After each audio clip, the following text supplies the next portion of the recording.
Bien, ¿todos tenemos Biblia o estamos cerca de alguien que tiene Biblia? Correcto, bien, me gusta. Empezamos bien el día de hoy. Bien, estarán de acuerdo conmigo que cuidarse o la salud física está muy de moda, ¿no? Por eso todo lo orgánico y la nutrición y lo fitness está muy de moda. Y la verdad me da mucho gusto porque las cosas buenas que estén de moda es algo positivo siempre, ¿no? Yo no lo hago, pero es algo positivo. Bien. Yo sigo viendo gente gorda.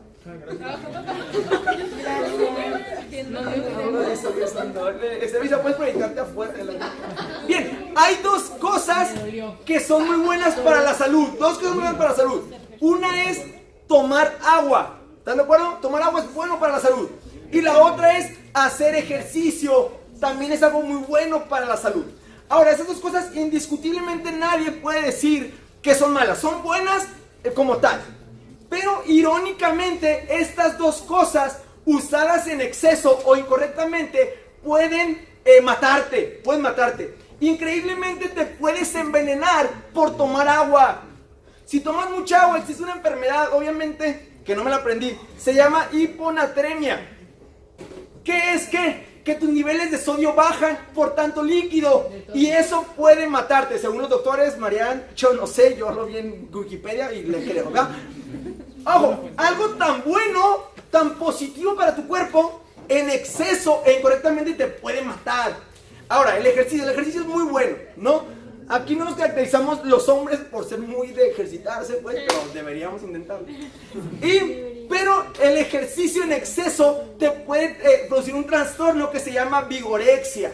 La vigorexia es un trastorno mental, o sea, lo que entendí en Yahoo Respuestas. Es un trastorno mental que te lleva, es como la anorexia. Te ves en el espejo y te ves imperfecto. Por más que estés tronado así súper bien, te sigues viendo imperfecto, gordo, y te sigues haciendo más y más ejercicio. Y eso te produce que empiezas a tomar anabólicos, aeróbicos, anabólicos y cosas, y te empieza a atrofiar tu cuerpo y te puede matar. Increíblemente, algo bueno usado mal te puede matar. Ahora, alguien se preguntará, amore, ¿qué tiene que ver esto con las parábolas de Jesús? Y la verdad es que nada, nomás quiere decir que no hay que tomar agua y no hay que hacer ejercicio. La coca y el sedentarismo es lo mejor. No. ¿Qué tiene que ver? Mucho con la parábola del día de hoy. ¿Por qué? Porque la parábola del día de hoy nos va a enseñar que cosas buenas, cosas muy positivas para mi vida espiritual, usadas incorrectamente, pueden hacerme daño. Entonces, justamente de eso y muchas otras cosas más vamos a hablar en los siguientes 31 minutos que me quedan esta noche. Pero antes vamos a orar para que sea el Espíritu Santo el que hable a nuestros corazones. Vamos a orar, chicos. Bendito Padre Celestial, Dios, gracias por esta noche, Padre. Gracias porque tú nos permites cantarte, nos permites reír, divertirnos, platicar con nuestros amigos que a lo mejor teníamos una semana sin ver, Padre. Pero gracias sobre todo porque podemos abrir tu palabra, podemos estudiar las parábolas y sobre todo podemos entenderlas, Padre. Que lo que vayamos a hablar el día de hoy podamos no nomás escucharlo hoy, que se quede hoy, sino aplicarlo en nuestras vidas siempre, Padre. Quita cualquier distracción de nuestros corazones, en nombre de Cristo Jesús, amén. Bien, antes de pasar a la parábola, debo hacerles una advertencia. Estudiar la Biblia expositivamente trae muchas bendiciones y riquezas, la verdad es muy bueno, pero hace que los mensajes sean un poco más aburridos. Así que de antemano, Dani, Kevin, Mesli, Sophie, les pido disculpas. Sé que les cuesta trabajo poner atención. Y con un mensaje más aburrido les va a costar más trabajo, pero vamos a esforzarnos a hacerlo más dinámico y lo más entendible posible. ¿Les parece? ¿Te parece? Bien. No, no se pueden sentar juntos, es la única regla. Bien, ahora sí van a sus Biblias a el libro de Lucas, San Lucas capítulo 10. Bien. Lucas 10, capítulo 25 al 37. Capítulo 10, versículo 25 al 37. Ese va a ser nuestro texto clave esta noche. del 25 al 37. Yo voy a leer y ustedes ponen atención a la palabra de Dios. ¿Va? ¿Ya todos estamos? Bien. Voy a leer. Me siguen con la mirada. Dice la palabra de Dios. Y he aquí, un intérprete de la ley se levantó y dijo para probarle: Maestro, ¿haciendo qué cosa heredaré la vida eterna? Él le dijo: ¿qué está escrito en la ley? ¿Cómo lees? Aquel respondiendo dijo: amarás al Señor tu Dios con todo tu corazón, y con toda tu alma, y con todas tus fuerzas, y con toda tu mente, y a tu prójimo como a ti mismo. Y le dijo: bien has respondido, haz esto y vivirás. Pero él, queriendo justificarse a sí mismo, dijo a Jesús: ¿y quién es mi prójimo? Respondiendo Jesús dijo: un hombre descendía de Jerusalén a Jericó, y cayó en manos de ladrones, los cuales le despojaron, heriéndole se fueron, dejándole medio muerto. Aconteció que descendió un sacerdote por aquel camino, y viéndole, pasó de largo. Asimismo un levita, llegando cerca de aquel lugar, y viéndole, pasó de largo. Pero un samaritano, que iba de camino, vino cerca de él, y viéndole, fue movido a misericordia. Y acercándose, vendó sus heridas, echándoles aceite y vino, y poniéndole en su cabalgadura, lo llevó al mesón, y cuidó de él. Otro día al partir, sacó 2 denarios, y los dio al mesonero, y le dijo: cuídamele, y todo lo que gastes de más, yo te lo pagaré cuando regrese. ¿Quién pues de estos 3 te parece que fue el prójimo del que cayó en manos de los ladrones? Él dijo: el que usó de misericordia con él. Entonces Jesús le dijo: ve y haz tú lo mismo. Bien, para poder interpretar correctamente esta parábola, tenemos que ver en qué contexto ocurre esta parábola. ¿Qué está pasando antes de que ese intérprete le preguntara a Jesús? Bueno, Jesús manda 70 de sus discípulos a sacar demonios, a predicar del reino, a curar enfermedades. Los 70 regresan a Jesús felices de la vida porque habían sacado demonios, curado enfermedades. Y Jesús, dice el texto, que se regocija en el Espíritu. O sea, Jesús estaba demasiado feliz, pero nunca falta un aguafiestas que quiera arruinar esa felicidad. Y llega este intérprete de la ley, o sea, este abogado llega y le pregunta a Jesús en el 22, y aquí, en el 25, y aquí un intérprete de la ley se levantó y dijo para probarle: Maestro, ¿haciendo qué cosa heredaré la vida eterna? Ahora, ¿qué tiene de malo esta pregunta? Nada, es una pregunta legítima que tú y yo podríamos tener. ¿Qué debo hacer para tener la vida eterna? ¿Cuál es el problema en la pregunta? La intención de este intérprete de la ley, ¿cuál era? Probarle. Este abogado no quería o no pretendía aprender de la sabiduría de Jesús. Este abogado, ¿qué quería? Probarle, saber qué es lo que pensaba Jesús, saber si Jesús era suficientemente bueno como decían. Quería probarle. Entonces le pregunta: ¿qué cosa haré para heredar la vida eterna? ¿Y qué le contestó Jesús en el 26? ¿Qué está escrito en la ley? Como lees. Jesús le dice: pues tú eres abogado, o sea, tú eres el intérprete de la ley, tú debes conocer la ley perfectamente. ¿Qué está escrito en la ley? ¿Cómo puedes heredar la vida eterna? ¿Y qué responde el intérprete del 27? El intérprete de la ley responde con el gran mandamiento. El gran mandamiento, quien tenga Biblias que tengan referencias, les va a marcar en el 27, Deuteronomio 6.5. Deuteronomio 6.5 es considerado el gran mandamiento. Y el gran mandamiento de Deuteronomio 6.5, que es lo que cita este intérprete, dice lo siguiente: y amarás a Jehová tu Dios de todo tu corazón y de toda tu alma y con todas tus fuerzas. El abogado lo único que hace, ¿qué es? Agregar tu mente. ¿Por qué? Porque en tiempos del Antiguo Testamento el concepto de mente no era muy común. En el Nuevo Testamento, influenciado por los griegos, la palabra mente o el concepto de mente ya era común. Le agrega mente, pero es básicamente lo mismo. El gran mandamiento, y agrega: y amarás y a tu prójimo como a ti mismo. Le agrega el gran mandamiento esa parte que la cita de Levíticos 19:18, que lo tienen ahí. Entonces, el intérprete de la ley responde lo que sabe, ¿no? Ama a Dios con todo tu corazón y ama a tu prójimo como a ti mismo. Y Jesús le responde: bien has respondido, haz esto y vivirás. ¿Qué le suena extraño hasta este momento? La respuesta de Jesús. El intérprete de la ley, ¿qué le dijo? Ama a Dios, ama a tu prójimo. Y Jesús le dice: bien, haz esto y vivirás. Ahora, no sé si lo han pensado, esto es una contradicción a toda la teología cristiana. a todo lo que Jesús ha enseñado y a todo lo que más adelante los teólogos cristianos enseñarían, que la salvación es por gracia y fe, pero Jesús le está diciendo bien, o sea, cumple esos 2 mandamientos y vivirás. ¿Por qué? Porque los abogados, los fariseos, los escribas mal usaban la ley. ¿Cuál es el propósito principal de la ley? ¿Alguien que me pueda decir? Aaroncito. Mantener el orden público. ¿Mantener el orden público? Bien. De la ley de Dios. ¿Cuál es? Sí, bien, buena respuesta. ¿Cuál es el principal objetivo de la ley de Dios? Bueno, yo sé dónde está. El objetivo principal de la ley de Dios es desnudar tu alma. El objetivo de la ley de Dios es mostrarte lo malo que eres, lo grande que son tus miserias, lo pecador que eres y sobre todo el gran castigo que mereces. Esa es la única función que la ley tiene. La ley es ese espejo que ves en las mañanas y que te dice, estás despeinado, tienes una espinilla, no sé, tienes lagañas, baba, estás terrible. Pero el espejo no puede ayudarte. El espejo solo te marca lo que eres, pero no te dice cómo y ni te ayuda a quitártelo. Eso hace la ley. La ley nomás te marca lo terrible que eres y la necesidad que tienes de un Salvador.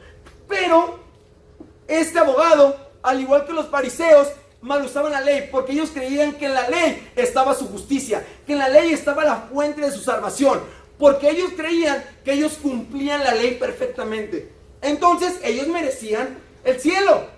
Entonces Jesús le dice, bueno, si has encontrado la manera de cumplir la ley, excelente, haz esto y vivirás. Aquí se pudo haber terminado la plática y nuestro mensaje esta noche. Pero, lástima que el abogado no quería terminar esa pregunta esa noche. Podía, no sé qué.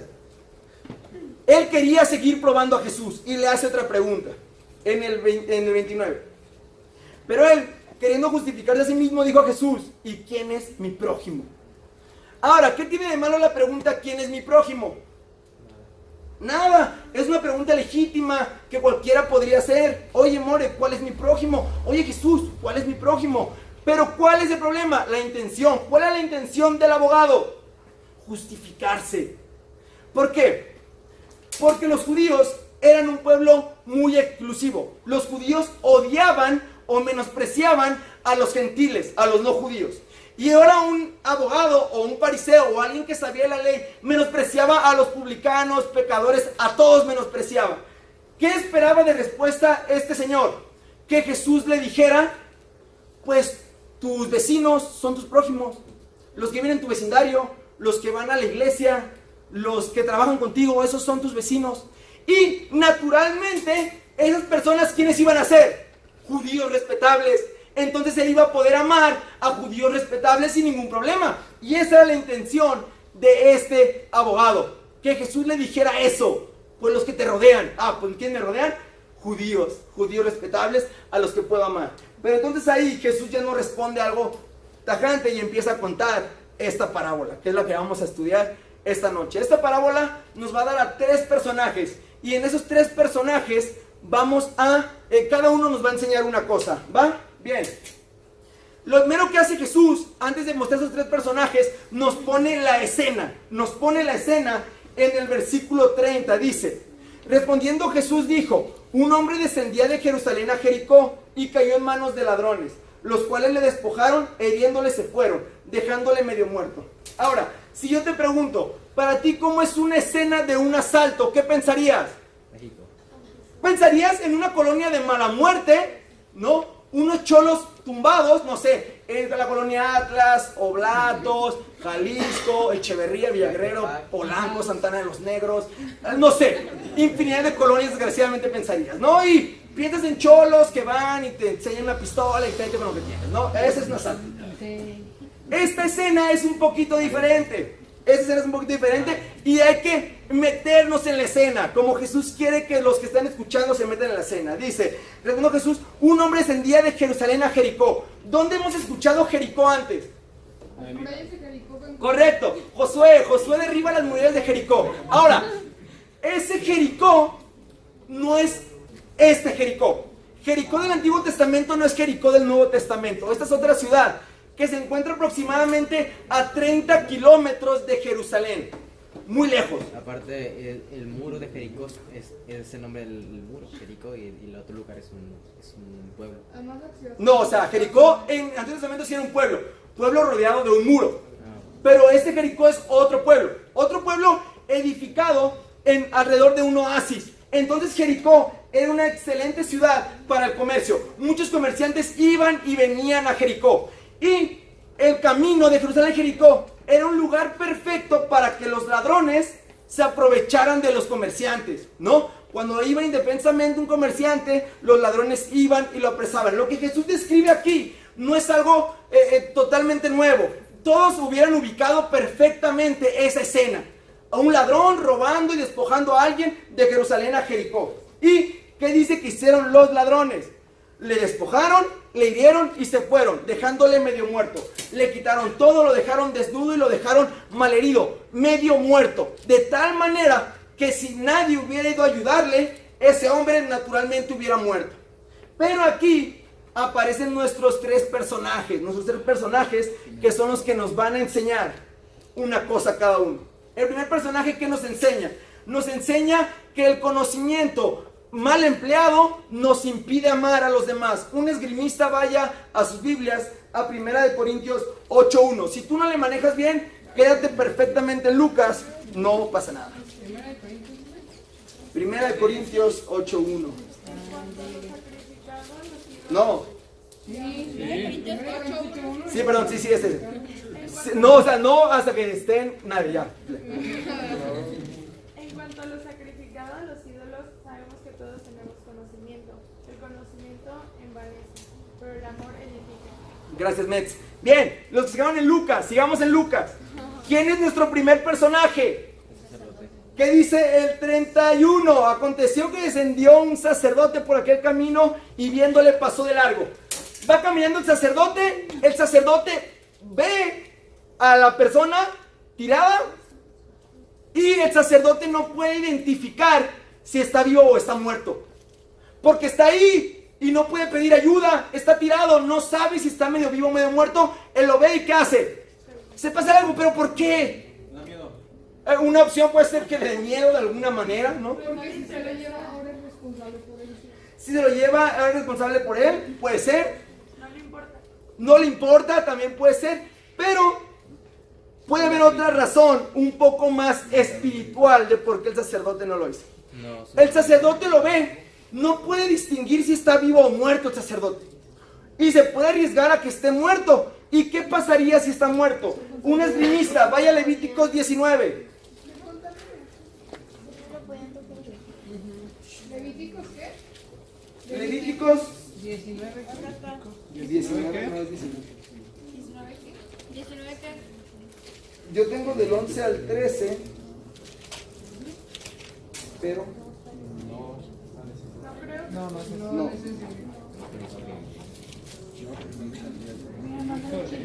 Tiene que ver con la pureza, porque luego es todo un rollo para Números, perdón, números. No, actos de inmoralidad. no, números 19, 11. Listo.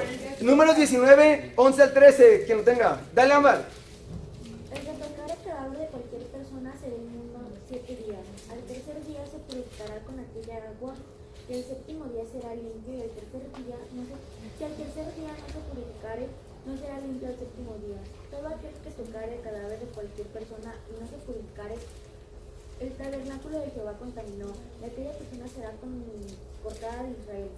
Por cuanto el agua de la purificación no fue rociada sobre él, inmundo será, y su inmundicia será sobre él. Bien. El sacerdote no sabe si está vivo o muerto. El sacerdote no se arriesga ¿a qué? A que esté muerto. Porque si está muerto, ¿qué iba a pasar con él? Iba a tener que estar 7 días inmundo. Iba a tener que purificarse varios días. No iba a poder estar en el templo sirviendo a Dios. Y si se metía al templo estando inmundo, lo iban a tener que cortar del pueblo. El sacerdote no se arriesgó. Qué curioso y qué irónico. El sacerdote, por querer cumplir la ley, dejó morir a esa persona. ¡Qué terrible! La ley, el sacerdote que era un servidor de la gente, y el sacerdote, por querer cumplir una ley, dejó morir a alguien. Y Pablo nos exhorta en Corintios, el conocimiento envanece. Pablo aquí nos está diciendo que el conocer nos puede envanecer, que el saber más que todos te puede pasar lo que a los fariseos o a los escribas, creerte más que todos, porque yo sé más.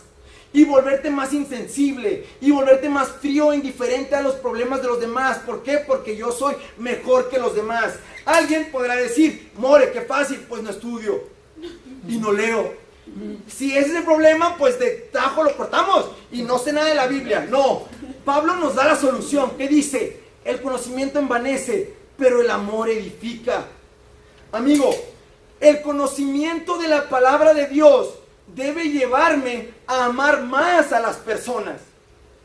Justamente para eso es. Y ojo, si tu conocimiento de la Biblia, si lo que sabes y estudias no te lleva a ser más amoroso con los demás, no has entendido nada de la Biblia.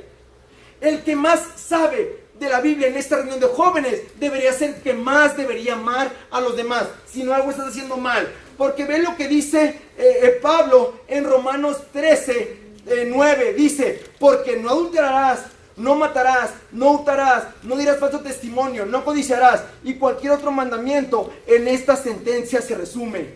Amarás a tu prójimo como a ti mismo. El amor no hace mal al prójimo, así que el cumplimiento de la ley es el amor. Andy. ¿Romanos qué? Perdón, 13, 9 al 10. No tienes que buscar porque ya lo leí, pues no, ese es cuando yo leo. Pero bueno, esa es la primera advertencia y lo que aprendemos con el sacerdote. Cuidado con el conocimiento si no lo estoy edificando en el amor. Segundo personaje, ¿quién es el segundo personaje? El segundo personaje que me enseña que el servicio a Dios mal empleado me limita a amar a los demás. Vayan a sus Biblias a Gálatas 5:1.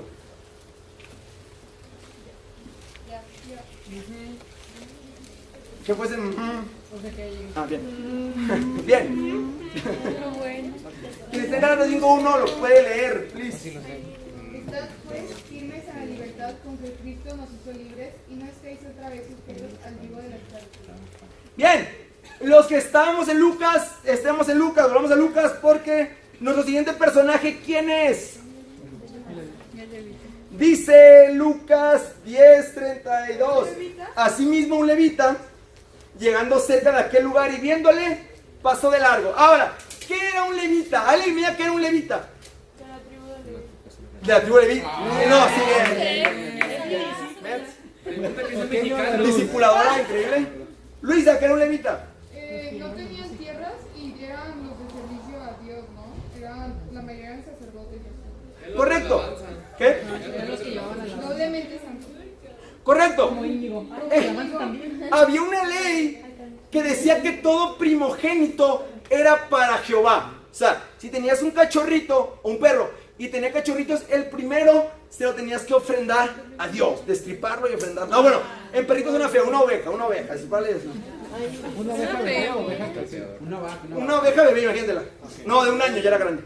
Bien, ahora, cuando tenías todo su primer hijo, tenía que ser para Dios. Pero Dios dice, no, en vez de eso, me quedo con todos los levitas. Los de la tribu de Leví van a ser míos. Y van a estar en lugar de esos primogénitos que me correspondían del pueblo. Y está excelente. Los levitas no tenían tierra fija. Estaban en todas las tribus y servían al templo. Podían cantar, sí, pero también servían al pueblo, al templo en lo que fuera. Eran los que barrían, eran los que limpiaban, hacían todo en el templo los levitas. Eran servidores del templo. Ahora, este levita va caminando, ve al cadáver, o lo que puede ser un cadáver o una persona, ¿y qué hace? Se pasa de largo. ¿Por qué el levita se puede pasar de largo? Bueno, a lo mejor al levita lo estaban esperando en el templo.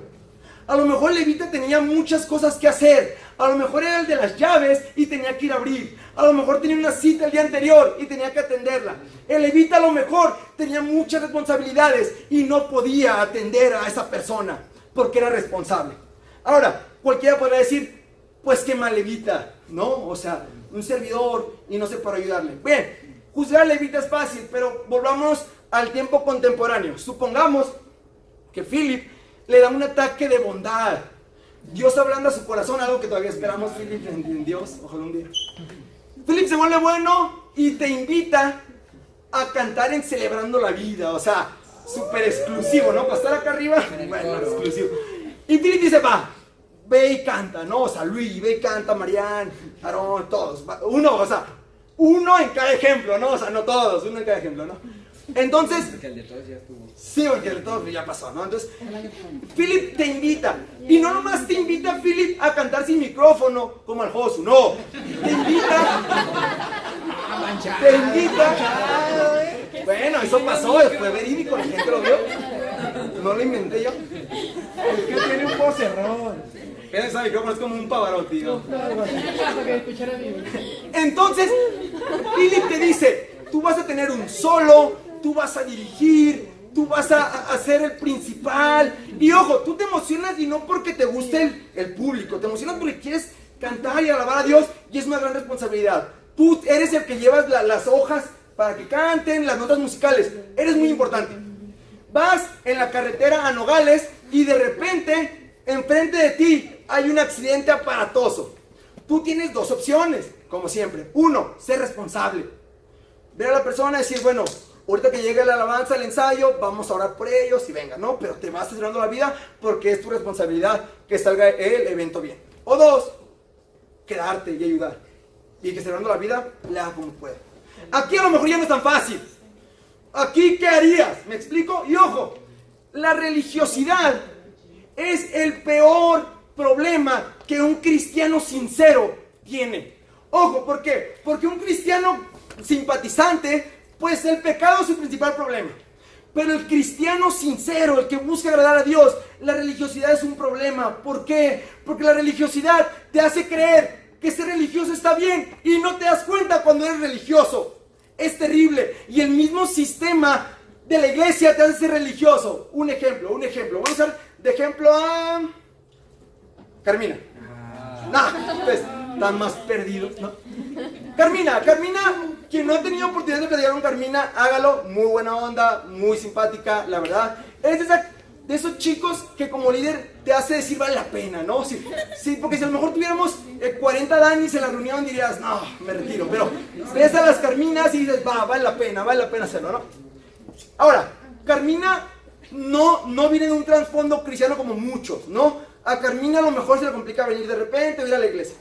Carmina empieza a venir, sinceramente. Y al principio, cuando no sabemos si Carmina es cristiana o no, cuando parece simpatizante, pues todo es muy chido. Y gratis, y Carmina, ven, y genial. ¿Gratis? O sea, gratis en el sentido de que, no pasa nada, tú dale, ¿no? O sea, venga. La botana, pues ya no. Y la botana y todo, ¿no? Librito del discipulado es gratis, todo es gratis, ¿no? Carmina se empieza a comprometer con la iglesia, bien. Y entonces, un día Carmina se le ocurre venir en un vestido, en una falda de esos que permite ver el tobillo indecente, ¿no? Entonces, yo llego con Carmina muy amablemente y le digo, Carmina, qué bien que viniste, me gusto, que estás constante. Pero te voy a invitar que el siguiente viernes, pues, ¿qué onda, no? O sea, porque de por sí los muchachos se distraen y viene tu tobillo, pues te digo cualquiera, ¿no? Entonces, y Carmina, bien, entiende que debe vestirse pudorosamente, que es lo correcto, ¿no? Otro viernes, Carmina de repente está y es un viernes y cumpleaños un amigo entrañable de la primaria y decide faltar por ir con su amigo. Y yo veo una foto en Facebook y voy con Carmina y digo, Carmina, o sea, qué chido, ¿no? Que vayas a la iglesia y todo, pero esto los viernes es de la reunión, Carmina. O sea, elige el mundo o Dios, o sea, tus amigos o la iglesia. Y entonces Carmina empieza a entender que debe ir los viernes y que ya no debe ir a ningún otro lugar. Y de repente Carmina hace el pecado más grave que un líder de jóvenes enfrenta. Carmina empieza a hablar o enamorarse de un chavo no cristiano, ¿no? El peor pecado que puede hacer. Y yo me entero, ¿no? Yo escucho de que Carmina tiene un chavito en la escuela que no es cristiano que le late. Entonces, que le late. Eso ya es muy... Que está del uno, ¿no? Entonces yo me entero y voy con Carmina y le digo, Carmina, o sea, qué chido que seas cristiana, pero eso está muy mal. O sea, una cristiana no debe fijarse en un incrédulo nunca. Carmina, eso habla de tu frialdad espiritual, ¿no? Entonces Carmina poco a poco empieza a caer en el rol de que cuando hago las cosas bien, Dios está feliz. Y cuando hago las cosas mal, Dios está triste.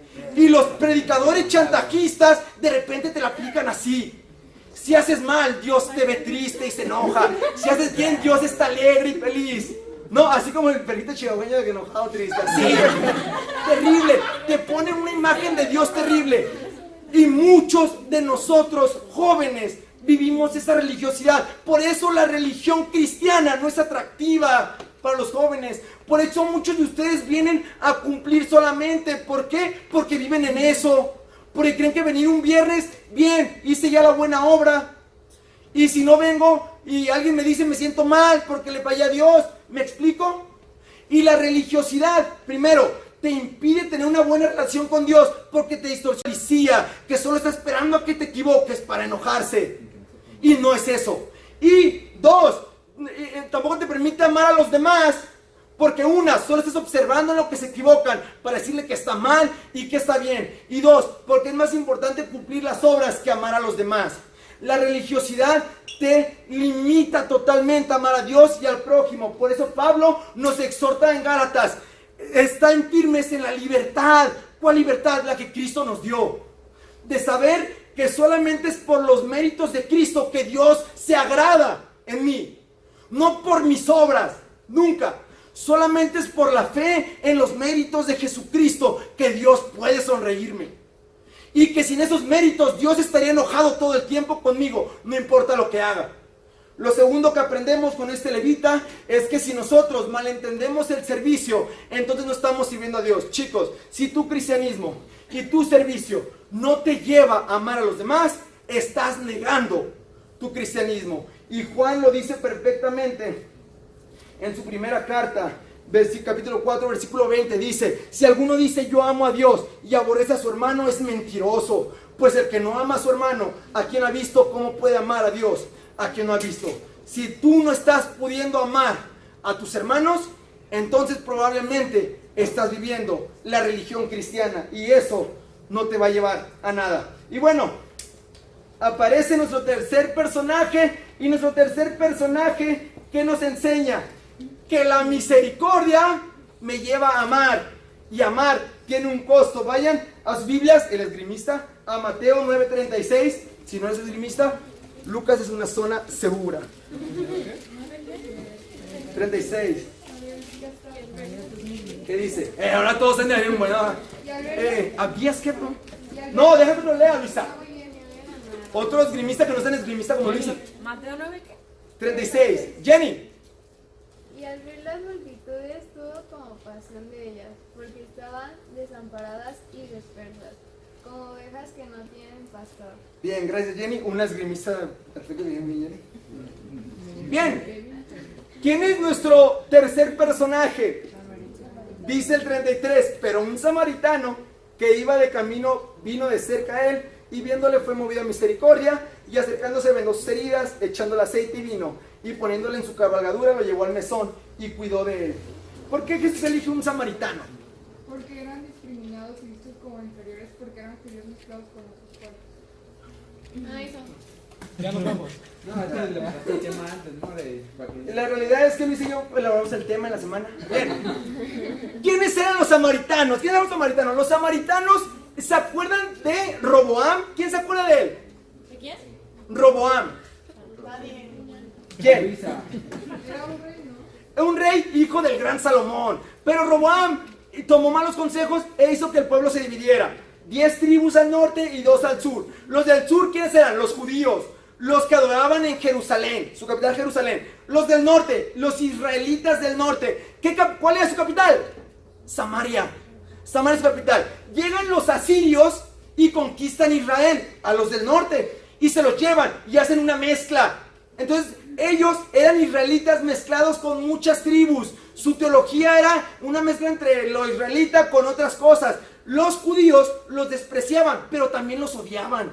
¿Por qué? Porque cuando a Judá lo conquista Babilonia, cuando regresan los judíos a edificar el templo, los samaritanos obstruyeron eso. Cuentan que les tiraron cerdos en el lugar donde iban a edificar el templo para hacer mal esa tierra. y tuvieran que esperar más para poder edificar. Se odiaban. Un judío, la única manera en que un judío podía ver a un samaritano, ¿cómo era? Muerto. La única manera. Se detestaban. Y Jesús elige usar al samaritano. ¿Y el samaritano qué hace? Tiene misericordia de esa persona, de su más grande enemigo. El samaritano tuvo misericordia. ¿Y a qué lo movió eso? A ayudarle, a vendarle. Ahora, como cristianos deberíamos empezar a sentir más misericordia por los demás. Porque ¿qué hubiera pasado si el samaritano solo siente lástima? Pues a lo mejor hubiera pasado, pobrecito, ¿no? Le fue muy mal, voy a orar por él.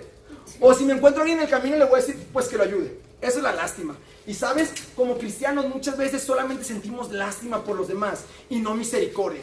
Déjenme ponerles un ejemplo. Para vergüenza nuestra lo digo.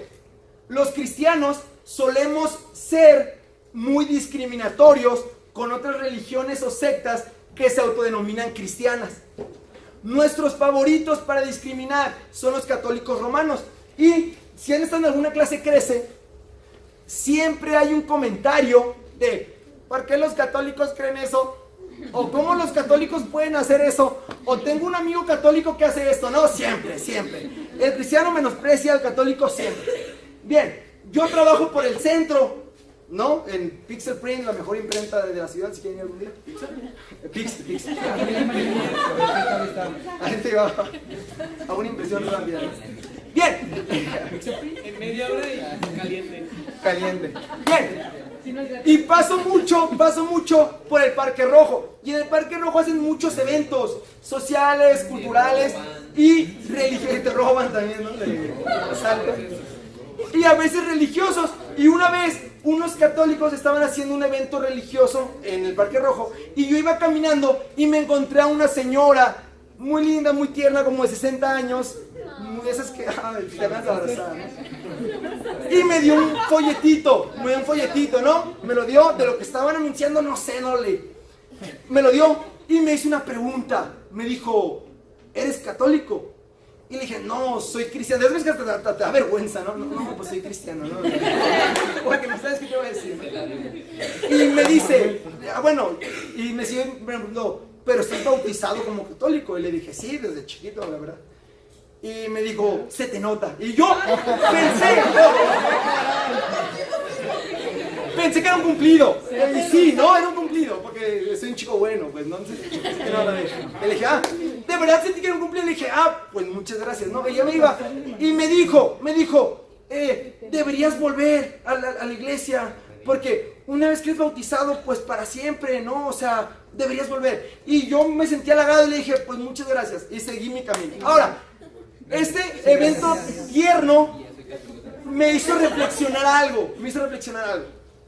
Probablemente yo de teología sepa mucho más que esa señora. Yo probablemente de conocimiento bíblico sepa más que esa señora. Probablemente yo sí pueda explicar de una manera más sistematizada el evangelio. Probablemente yo sepa explicarte de manera sistemática qué es la justificación, adopción, redención, santificación. Y esa señora no. Probablemente si hubiera preguntado, señora, ¿por qué en su iglesia creen en la transustanciación? La señora no hubiera sabido que estoy hablando. Pero ¿cuál es la diferencia entre la señora y yo? Que la señora tuvo misericordia. Vio en mí a alguien que necesitaba ayuda y se acercó. ¿Y yo qué hago? Veo miles de personas que no son cristianas, que no conocen el evangelio. ¿Y qué hago? Sigo de largo, porque me esperan en mi sinagoga, porque tengo que ir a servir al templo, y solamente los veo y paso de largo. Y a lo mucho vengo y oramos por esas personas. Pero ¿cuándo hemos hecho lo que esa señora hizo, con todas sus limitaciones? Nunca. ¿Por qué? Porque solamente sentimos lástima por el mundo y no misericordia. Esa es la diferencia. Ahora, y el amar, nos enseña también este samaritano que el amar tiene un costo. Dice el 35, otro día al partir sacó 2 denarios y los dio al mesonero y le dijo, cuídamele y todo lo que gastes de más yo te lo pagaré cuando regrese. ¿Qué quiere decir esto? ¿Qué quiere decir cuando dice otro día al partir? Que por lo menos estuvo una noche con él. Ahora, este samaritano, ¿a qué iba? A Jericó, a hacer negocios como todos, y al cuidar a ese judío que tuvo que hacer, cancelar los negocios y gastar de su dinero para que lo curaran. El amar tiene un costo. ¿Y cuándo yo voy a pagar ese costo? Hasta que sienta misericordia y compasión. ¿Como la que sintió quién? Jesús. Leíamos en Mateo que Jesús sintió compasión. ¿Y Jesús cómo pagó el precio? De la manera más cara. Pagó el precio yendo a la cruz. Porque Jesús me vio tirado en ese camino medio muerto, sin poder ni siquiera pedirle ayuda. Y Jesús no sintió solamente lástima por mí. Jesús no sintió ira, que pudo haber sentido por mí. Jesús sintió compasión. Y entonces eso le movió a descender y a hacerse hombre. Y a morir en una cruz para pagar por mis pecados. Amigos, si Jesús ya hizo lo más caro para sanarme, yo debo también empezar a hacer cosas que me cuesten para sanar a los demás. Bien, y hasta aquí termina la parábola, pero no termina el relato.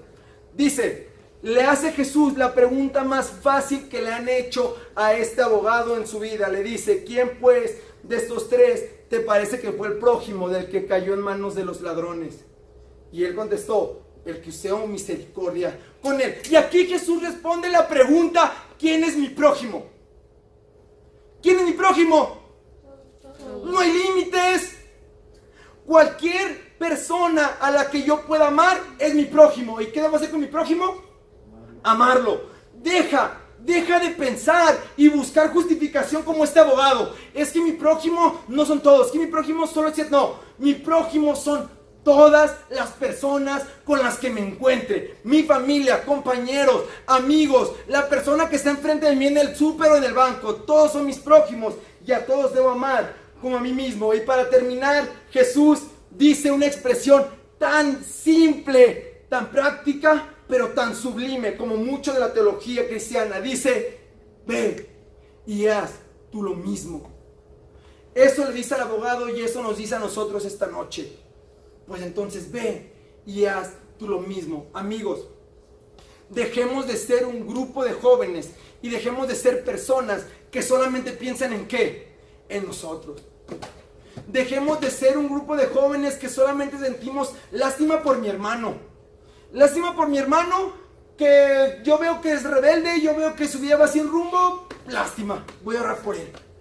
Dejemos de sentir lástima por ese amigo o amiga en la escuela que sí es bien divertido, que es bien chistoso, que su vida es un caos y yo no le digo nada y digo, pues lástima, su vida es terrible, voy a orar por él. Dejemos de sentir lástima por esa persona, compañero que conocemos, que su vida es un caos y yo solamente siento lástima. Empecemos a sentir misericordia por las demás personas. Hagamos de este lugar un lugar que lo que debería ser un hospital. Traigamos a los heridos a este lugar. Dejemos de esperar que nos apapachen todo el tiempo y empecemos a traer personas que necesitan ser sanadas. Y ahora, y esa es la nueva tarea esta semana. Y alguien dirá, More, pero ya son muchas tareas.